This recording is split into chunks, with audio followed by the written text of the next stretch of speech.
কৃষক যদি আসলে কোনো একটা ফসলের পরে নির্ভরশীল হয়, যদি দেখা যাচ্ছে সেটা বাজারজাত না করতে পারে, সেইবার দাম না পায়, তাহলে ওই কৃষক হয়ে যায়।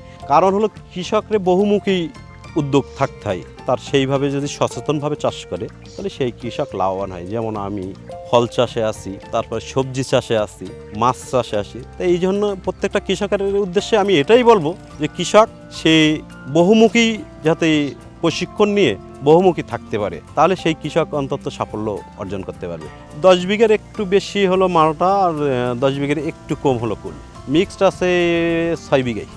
আমরা এই সিজনে এই গাছগুলো তো 3 বছর বয়স, এটা হলো এবার প্রথম ফল। গত বছর যেটা আসছিল খুব অল্প পরিমাণ, এইবারই ফল এসছে। মিক্সড করে করেছি, যেমন কুল আর মালটা করেছি, ওইটাই আমরা লাভবান বেশি হয়েছে। আমরা একস মালটা লাগাই আমরা লাভবান একটু কম হয়েছে, গ্যাপ আছে। কারণ ওই যে সাথে সাথে দুইটা ফসল করার এতে আমরা ওইগুলোই লাভ বেশি পেয়েছি। 3 মাস কুল ধরলে 3 মাস পরে পুরো ডালটা কেটে দেওয়া হয়, ফাঁকা হয়ে যায়।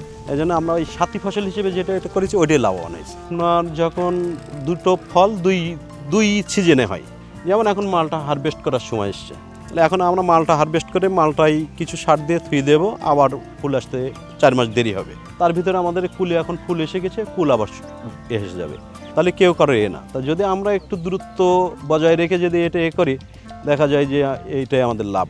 দুটো ফল 2 সিজনে পাবো। 3-4 বছর থেকে আমাদের কুল কিন্তু বাইরের মার্কেটেও যায়, মানে বিদেশ যায় কুলটা। বিশেষ করে আমরা মালটা বিশেষ করে আমি যখন প্রথম লাগাইছিলাম ওটা 3 বছর পরে ফল আসছিল, কিন্তু এই চারাটার এই যেই ক্ষেত্রে দাঁড়িয়ে আমি কথা বলছি, এই চারাটা আমরা 1 বছরে যে বছর লাগালাম ওই বছরই আর কি ফল আসলো। আমার মনে হয় চারাটা যেখান থেকে নিয়ে আসছিলাম বয়স করা ছিল ওরা, এই চারাটা আবার ওই চাক ছিল প্রায় 10 কেজি, একটা চাকের গোড়ায় মাটি ছিল 10 কেজি। তা সেই হিসেবে এই চারাটা নিয়ে আসলাম, নিয়ে আসলে গত বছর লাগাইছে, এই বছরই দেখেন এতে কী পরিমাণ মালটা। হ্যাঁ, এটা হলো পয়সা মালটা।